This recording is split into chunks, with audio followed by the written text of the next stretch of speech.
2019-এর লোকসভা ভোটের কয়েক মাস আগেই পশ্চিমবঙ্গে নতুন বিতর্ক তৈরি হলো প্রধানমন্ত্রীর নতুন যোজনা আয়ুষ্মান ভারত নিয়ে। 2014-তে নরেন্দ্র মোদী ভারতবর্ষের প্রধানমন্ত্রী হওয়ার পর থেকে গরিব ও সাধারণ মধ্যবিত্তের জন্য বিভিন্ন রকম যোজনা ঘোষণা করেছেন এবং তা বাস্তবে রূপ দিতে সচেষ্ট হয়েছেন। কিন্তু বিভিন্ন সকল যোজনাকে ছাপিয়ে গেল যে নতুন যোজনা, তার নাম আয়ুষ্মান ভারত প্রধানমন্ত্রী জন আরোগ্য যোজনা। ইতিমধ্যে ভারতবর্ষের বিভিন্ন রাজ্যের গরিব মধ্যবিত্ত মানুষ প্রধানমন্ত্রীর এই যোজনার সুবিধা পেলেও পশ্চিমবঙ্গের কয়েক কোটি মধ্যবিত্ত গরিব মানুষ কি চিকিৎসা বীমার এমন সুবিধা থেকে বঞ্চিত হবে? এমন প্রশ্ন ঘুরে বেড়াচ্ছে রাজ্যবাসীর মনে। বন্ধুরা, আয়ুষ্মান ভারত সম্পর্কে ও কেন রাজ্যবাসী আয়ুষ্মান ভারত নামক যোজনা থেকে বঞ্চিত হচ্ছে তা দেখব এই ভিডিওটিতে। তার আগে প্রতিবারের মতো এবারও সকলকে অনুরোধ করব, যদি আমাদের ইউটিউব চ্যানেলটি এখনও সাবস্ক্রাইব না করে থাকেন তাহলে অবশ্যই সাবস্ক্রাইব করবেন এবং বেল চিহ্নটিতে ক্লিক করবেন এমন অনেক তথ্যমূলক ভিডিও দেখবার জন্য।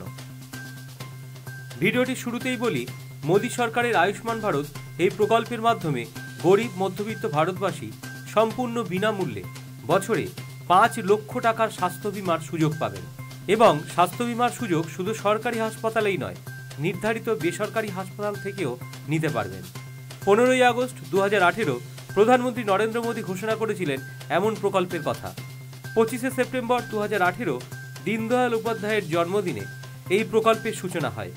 এই যোজনার উদ্দেশ্য ভারতবর্ষের সমস্ত গরিব মানুষ যাতে অর্থের অভাবে চিকিৎসার সুযোগ থেকে বঞ্চিত না হয় তা নিশ্চিত করা। এই প্রকল্পের আওতায় আসা প্রতিটি পরিবারকে 5 লাখ টাকা ক্যাশলেস স্বাস্থ্য বীমা অর্থাৎ প্রায় 10 কোটি বিপিএল তালিকাভুক্তদের এই সুবিধার সুযোগ পাইয়ে দেওয়াই এই যোজনার উদ্দেশ্য। যে কোনো রোগের চিকিৎসার জন্য 5 লাখ টাকা পর্যন্ত ছাড় পাওয়া যাবে এই যোজনায়। ভারতীয় স্বাস্থ্যমন্ত্রী জেপি নাড্ডা এই প্রকল্পের সূচনায় বলেছিলেন, এতে প্রায় 55 কোটি ভারতবাসী লাভবান হবে, কারণ প্রায় 10 কোটি 74 লক্ষ পরিবারকে এই যোজনার অন্তর্ভুক্ত করার লক্ষ্য রাখা হয়েছে। ভারত কেন সারা পৃথিবীতে এত বড় স্কিম এখনো পর্যন্ত লঞ্চ করেনি, যার আওতায় 50 কোটির বেশি গরিব সাধারণ মানুষ লাভবান হতে পারেন। 2018-তে দাঁড়িয়েও প্রায় 65% মানুষের কাছে কোনো স্বাস্থ্য বীমা ছিল না। তার ফলস্বরূপ বিভিন্ন কঠিন রোগে শুধু গরিব নয়, অসংখ্য মধ্যবিত্ত পরিবার সারা জীবনের উপার্জন শেষ করে সর্বশান্ত হয়েছেন। অনেক পরিবার অর্থের অভাবে চিকিৎসা না করাতে পেরে কাছের মানুষটির মৃত্যু দেখেছে চোখের সামনে। তাই মোদির এই যোজনা গরিব মানুষের কাছে এক বড় সম্বল আগামীর জন্য, এমনই মনে করা হচ্ছে। ওয়ার্ল্ড হেলথ অর্গানাইজেশন বলেছেন এটা ভারতের জন্য গেম চেঞ্জার। ওয়ার্ল্ড হেলথ অর্গানাইজেশনের ডিরেক্টর জেনারেল ডক্টর টেড্রোস অ্যাডনম জানিয়েছে, মোদী সরকার এই যে স্কিম এনেছে তা ভারতের স্বাস্থ্য ব্যবস্থাকে আমূল বদলে দেবে। আয়ুষ্মান ভারত যোজনা চালু করার প্রথম 100 দিনের মধ্যেই প্রায় 8.5 লক্ষ ভারতবাসী এই সুবিধা পেয়েছেন। দেশের বাইরে বিদেশেও, এমনকি বিল গেটসের মতো বিদেশি নাগরিকও নরেন্দ্র মোদীর এমন যোজনা ঘোষণার প্রশংসা করেছেন।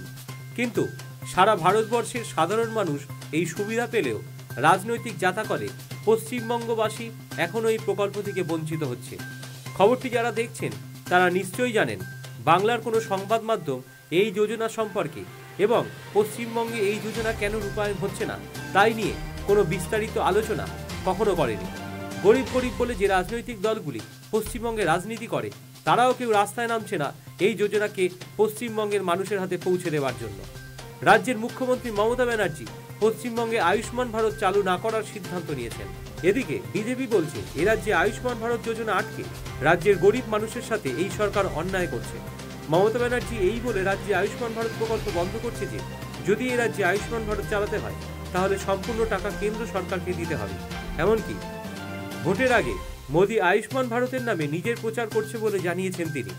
অন্যদিকে বিজেপির বক্তব্য, কেন্দ্রের সব প্রকল্প মমতা ব্যানার্জি পশ্চিমবঙ্গে নিজের নামে চালাচ্ছে, কিন্তু এই যোজনাটিকে তিনি নিজের নামে চালাতে পারছেন না বলে গরিব মানুষের চিকিৎসার সুবিধার জন্য নরেন্দ্র মোদী যে স্বাস্থ্য বীমা করেছে তা আটকাতে চাইছে এবং পোস্ট অফিসে ঢুকে দলের লোকজন দিয়ে ভয় দেখাচ্ছে যাতে পোস্টম্যান গরিব মানুষের কাছে এই যোজনা পৌঁছে দিতে না পারে।